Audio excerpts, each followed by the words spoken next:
Hello, everybody. My name is Nate. I'm an engineer at Prefect, where I work in the open source. And today I'm going to be talking about effective vibe coding. That's a term you may have heard before. You might be hearing about it so much that it makes you sick to even hear me say it. But in 2025, we can actually do it effectively. It's come a long way from Andrej Karpathy first talking about this a while ago as a way for humans to just sort of sit back, fuzzily express their intent, and have AI just churn through it.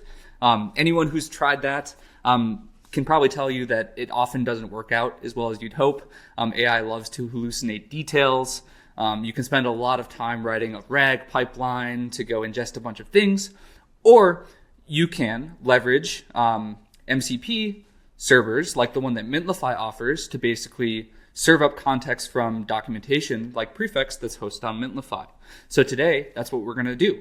We're going to show how to hook up Mintlify's MCP server for documentation to an AI IDE like Cursor, which is an MCP client. And just real quick, MCP you can read about in the Anthropic protocol documentation or the fast MCP documentation. But essentially, it's model context protocol. MCP clients are things that interpret intent from the user and reach out to MCP servers, which are capability to augment AI. And it will use MCP servers according to my intent. In this case, Cursor will use the MCP server to get more context so that it can better vibe code for me. So let's do it without the MCP server and then with it.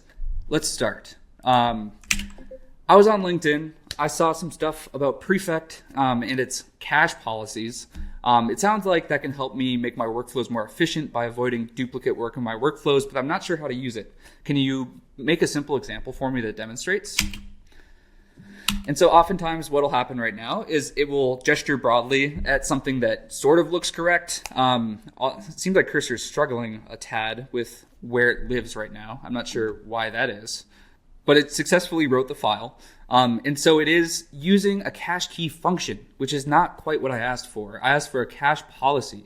And so it's using its like background radiation understanding of the world, using some Prefect 2 syntax, which is still valid, but cache policies are more flexible. So I wanted to use that. So what I'll do is I'll look at the Mintlify MCP documentation here. It looks like it wants me to run some npx command to basically get my MCP server ready. So I'll say npx mint mcp add docs.prefect.io, and that'll basically get me set up to run this MCP server. So I'm going to select Cursor as the thing that's working on my behalf, my MCP client, and then I'm going to run node and then this command that it gave me. So now my MCP server is running. I can go into the Cursor settings, MCP, and we'll see that my MCP server is right here.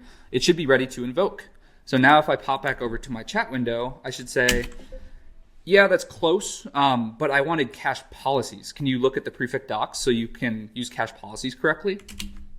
So hopefully now, when I go ahead and kick this off, it will go ahead, call the MCP tool. It's looking for cache policies context, and here's the result. There's a bunch of stuff about cache policies that it got from the documentation. So it looks like it is doing the right thing now. So I'll say, yeah, that looks great. Please update the file and give it a run. So let's see if it can figure out how to correctly use UV. Looks like it's updating my cache policy. It is figuring out how to use UV, and let's see how it goes. It's possible that, okay, there we go. The first time we ran it, we used the value of 2. We haven't seen that value before, so we ran the function. Second time, called it with the same value. It was cached because we've already done that work.